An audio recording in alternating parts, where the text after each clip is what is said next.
Hello and welcome. Good morning, good afternoon, and good evening, my friends. I hope you're well today. I'm doing pretty well, actually, for it being Thursday. So yesterday I talked about Florence Given recommending dancing to get in the mood to dance. And I said how that didn't really work for me. But then it kind of like kept percolating in my mind. And I remembered that there's a channel I really like called Belly Fit by Lailah, and I'll link her down below, and I'll link the specific video I used yesterday because it's new to me and I really liked it. So I used to come home and do a belly dancing video every day after work a couple years ago. And then I stopped, I think, when my partner at the time was home, and I didn't like dancing. I didn't like doing it when he was around because he just watched me. And I felt like a spectacle. Anyway, so now that I live alone, I am free to fumble about and do as I please without a shred of self-consciousness, and it allows me to focus completely on what I'm doing. And Lailah has a new video. Well, I don't know how new it is, but it's new to me. It hadn't been there before, but it's like 10 minutes of gentle belly dancing for beginners. So it's much slower paced than a lot of her videos, and less technical and pretty easy to do, although I still like struggled. I definitely am gonna focus on my legs first, and I've decided I'm gonna watch the same video every day and do it until it's super easy, and then I'll find a new one and I'll do the same thing with that one. I'm not gonna like flip from video to video. I'm just gonna get like really solid on the skills in each video before moving on. So anyway, so I decided to do it. And I also, after watching her video, I decided, you know what? I know that Lailah has these videos and they're anywhere between like 5 to 20 minutes or maybe even 30 minutes. I can definitely do 5 minutes. I can definitely do 10 minutes. No matter how tired I am, I can do 10 minutes of belly dancing after work at least 3 times a week. So I've put it in my Streaks app, which if you're bad about like remembering to do things, even if you really want to, I highly recommend the app Streaks. I paid for it. It wasn't super expensive. It was either like $4.99 or $9.99. I don't remember, but I've had it for years now, and it I love it. I have everything in it. I have my morning pages in it. I have going a day without drinking in it. I have post to YouTube in it. And even though I post to YouTube every day, or like mark one of my videos as public every day, I sometimes forget. Like if I didn't have that Streaks app to remind me to do it, like it might not happen. So I feel like it's a great tool for neurodivergent brains. Yeah, so anyway, so I did this video last night, even though I kind of wasn't feeling it. I was tired, but it did make me feel happier. And I like to do a plank also at least 3 times a week, and I haven't been doing it lately. I've just been feeling like really low energy and like I didn't have the strength for it. But guess what? After I did that 10-minute belly dancing video last night, I wanted to do a plank, and I had the strength and energy to do a full minute. So yeah, Florence is right. Florence is right. I don't know that I could just like turn music on and dance freeform when I wasn't feeling it, but having a structure to follow. And Lailah always, I don't think she did in this video, but she usually reminds you to smile. and she's smiling the whole time, which makes it like so much more fun to get exercise if you're smiling. And it reminds you not to take yourself so seriously and not get frustrated. Like, it's fun. It's fun. Like, don't get worked up about it. Just, it's okay. It's just dancing. So yeah. And I did another Breathe with Sandy video this morning, and I am really liking starting my day with those now. Having like the first 10 to 15 minutes of my being awake be devoted to just breath work and settling into my body is fantastic. It feels like a treat for myself. Yeah. Again, I highly recommend it. I highly recommend it. What else? What else? Oh yeah, I watched a new Florence Given video last night, and she was talking about how alignment literally means inner and outer cohesion. So saying what you feel and behaving as you feel instead of people pleasing or censoring yourself, like basically what I am learning how to do here.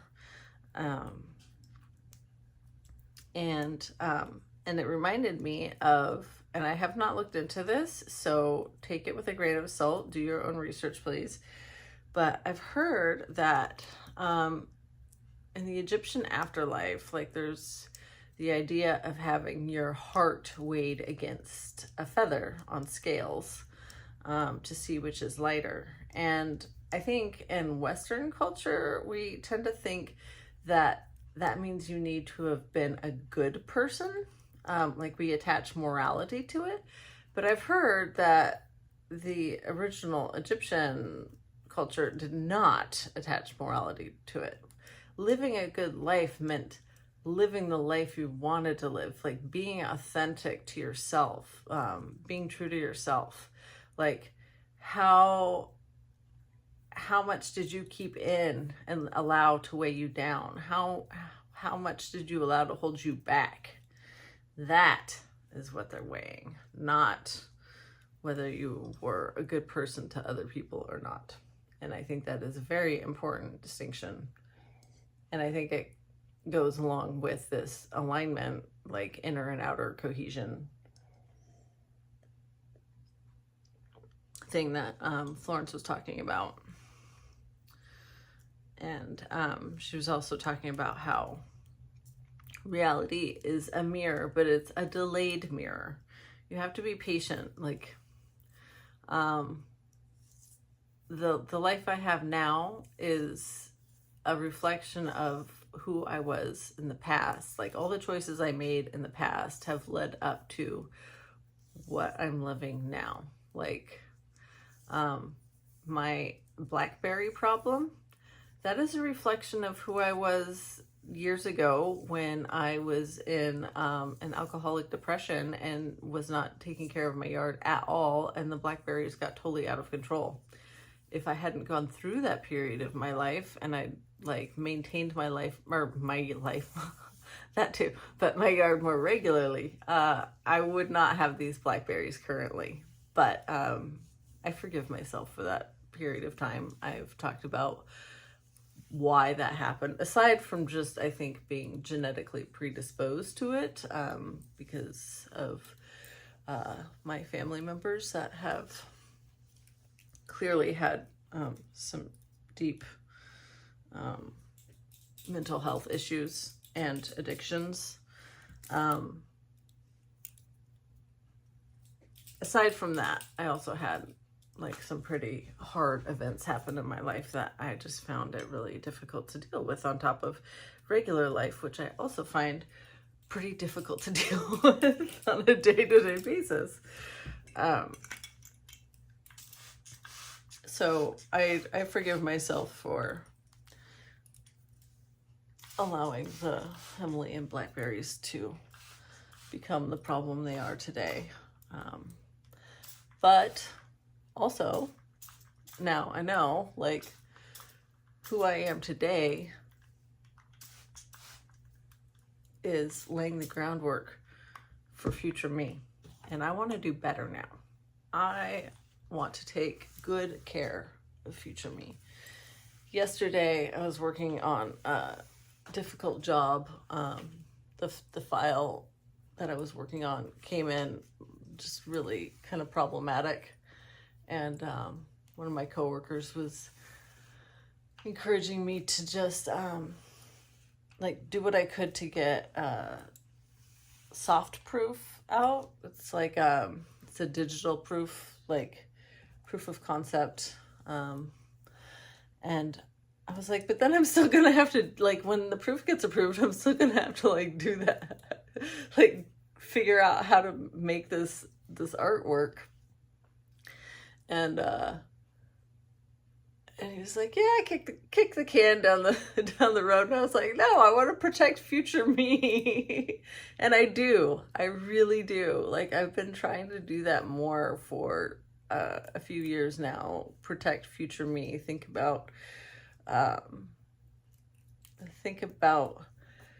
just not making life harder for myself than it needs to be. Like, if I can do something now that will save me stress, frustration, and heartache in the future, then and I'm capable of doing it now, I should just do it now.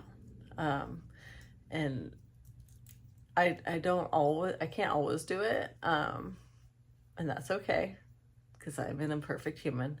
But when I am able to do it, it feels really good. And like, I try to remember, I don't think I do it every day, but I try to remember fairly often to thank all the past iterations of me for getting me to where I am now, because I am still alive. My house isn't completely falling apart. And I have this wonderful studio that I get to write in and create art in and talk to you in, and I have a wonderful team at work, and a past me got me there sort of by requesting that position at my previous company. Like, if I hadn't done that, I wouldn't be on this team. So thank you, past me, for looking out for us. Yeah, I feel like there was something else. Oh yeah, I've talked about Cara Lowenthal a few times, and she has a podcast called Unfuck Your Brain and a book called Take Back Your Brain. And she has a new podcast called Future Coach with a few episodes out. And she is having a 5-day like mini course on discovering whether you want to be a coach or not, and like how to go about it if you do. And it's pretty affordable. It's $44, and there are recordings if you can't attend live. So I'm strongly considering doing it. I didn't just click the buy button. I'm gonna sit with it, allow it to sit with it in my body for a while, and if I still feel the desire later today, I'm gonna get it. Because I am curious. Out of all the people I receive emails from, like I receive emails from several surface pattern designers, Mia Magic, I get emails from her, and the only emails I've been opening and reading lately are from Cara Lowenthal about coaching. So clearly that is where my passion lies right now. And that's where my curiosity lies right now. So I think it might be worth doing the $44 and just doing a little exploration there.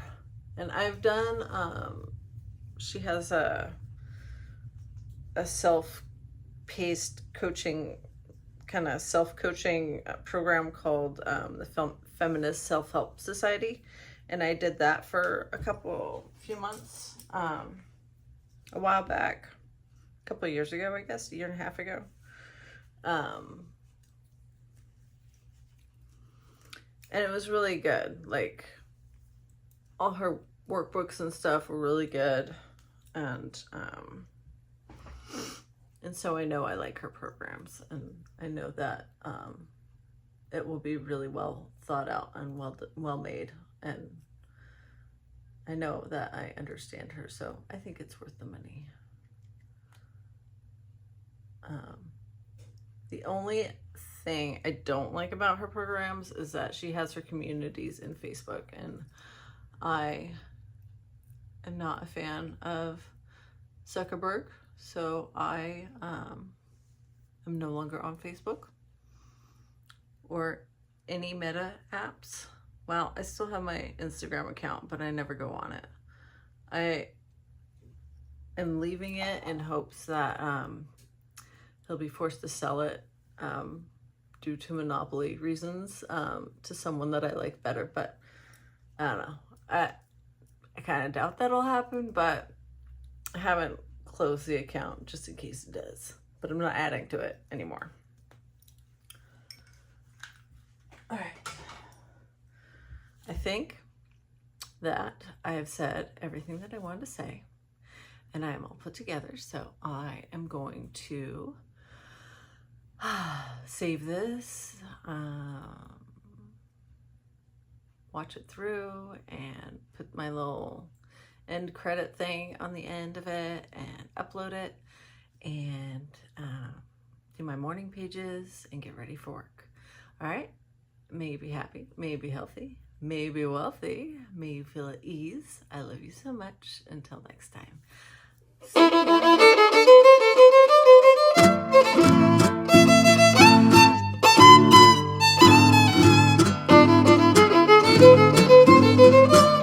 ya.